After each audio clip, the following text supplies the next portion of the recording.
Guys, rin na yung niluto kong sardines kanina. So, atin ang titimusan rin. Titingnan natin kung anong lasa na rin. Oh. Ayan, gusto ko yung ulo. Ulo. Yun, oh. Ang daming sabaw. Ang daming sabaw. Yun yung aso. Hindi pumatak ng ulan.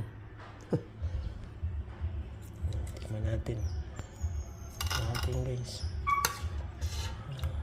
sasabaw nga pala talaga siya. Alright,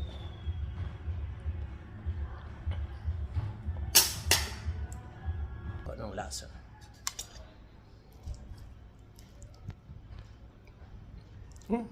Masarap siya. Panalo.